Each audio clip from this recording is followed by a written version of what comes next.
জি, মানে নির্বাচন নিয়ে আমরা আসলে দীর্ঘদিন থেকে আমরা কাজ করতেছি। আমরা বিশ্ববিদ্যালয় প্রশাসন, আমাদের পুলিশ, আমরা বেশ কয়েকবার আমরা এ নিয়ে বসে আমরা কী ধরনের নিরাপত্তা প্রয়োজন, আমাদের কোথায় কোথায় আমাদের ঝুঁকি আছে সেগুলো আমরা পর্যালোচনা করে আমরা নিরাপত্তা পরিকল্পনা আমরা ইতিমধ্যে প্রণয়ন করেছি।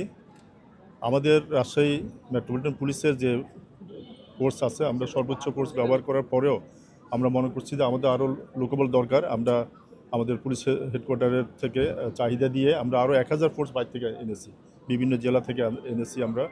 আমাদের এখানে আমাদের আর্ম পুলিশ ব্যাটালিয়ান আছে। এর বাইরে আমরা, আপনারা জানেন যে আমাদের রাজশাহীতে কর্মরত বিজিবি, তারপরে র্যাব, ওনারাও আমাদের পাশাপাশি দায়িত্ব পালন করবেন। তো আমাদের নিরাপত্তার জন্য আমরা মোটামুটি সামগ্রিক ব্যবস্থা আমরা নিয়েছি। আমরা ইলেকশন কেন্দ্রিক আমরা 3 ধরনের নিরাপত্তা ব্যবস্থা আমরা রেখেছি। একটা হলো মানে ফ্রি ইলেকশন। আমরা কিন্তু গত 2 দিন থেকে আমাদের একটা ডিউটি চলতেছে আলাদা প্রোগ্রামে। তারপরে আগামীকাল থেকে আমাদের একটা আগামী 2 দিন আরেকটা প্রোগ্রামে আমাদের ডিউটি চলবে। তারপরে আমরা আবার পোস্ট ইলেকশন আমরা একটা প্রোগ্রাম করে দিছি। তো আমাদের প্রায় 2000 জনবল আমাদের, হ্যাঁ 2300, আমাদের এখন আরও বাড়ছে। আমরা প্রায় 2300 জনবল আমাদের পুলিশের আছে। তার বাইরে আমরা জানেন আমরা গতদিন মিটিং করেছি, সেখানে আমাদের বিজিবি এবং র্যাবের বেশ কিছু প্লাটুন থাকবে।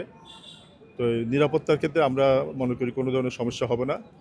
সব ধরনের ব্যবস্থা আমাদের আছে। আমরা আমাদের ফোর্সকে, অফিসারদেরকে আমরা বারবার ব্রিফ করছি, যাতে করে, যেহেতু ছাত্রছাত্রীদের এই নির্বাচন বিশ্ববিদ্যালয়ের, তো সেই ক্ষেত্রে তারা যাতে সবার সাথে ভালো ব্যবহার করে, তারা যাতে কোনো ধরনের খারাপ আচরণ তাদের বিরুদ্ধে না আসে, আমরা সেজন্য আমরা সবসময় তাদেরকে ব্রিফ দিয়ে থাকি।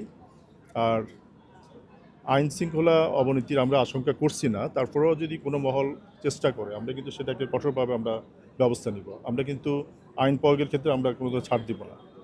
আমরা মানে ভদ্র ব্যবহার করার অর্থ এই না যে আমরা ছাড় দিব। আমরা আমাদের ফোর্সকে বলেছি আমরা আমাদের কাজের ক্ষেত্রে আমরা দৃঢ় থাকবো, বাট আমরা ব্যবহার ভালো করব হতে পারে। সেজন্য আমরা বিশ্ববিদ্যালয় প্রশাসন এবং আমাদের আলাদা সাইবার টিম আমরা করে দিয়েছি। বিশ্ববিদ্যালয়ের একটা টিম আছে, আমাদের টিম আছে, 2টা টিম যৌথভাবে কাজ করছে যাতে করে সাইবার স্পেসে কোনো ধরনের অপপ্রচার বা অপতথ্য ছড়ায়।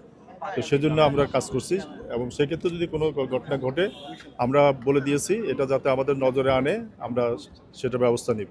এবং আমাদের সাথে কিছু কিছু মানে প্রার্থীরাও আমাদের সাথে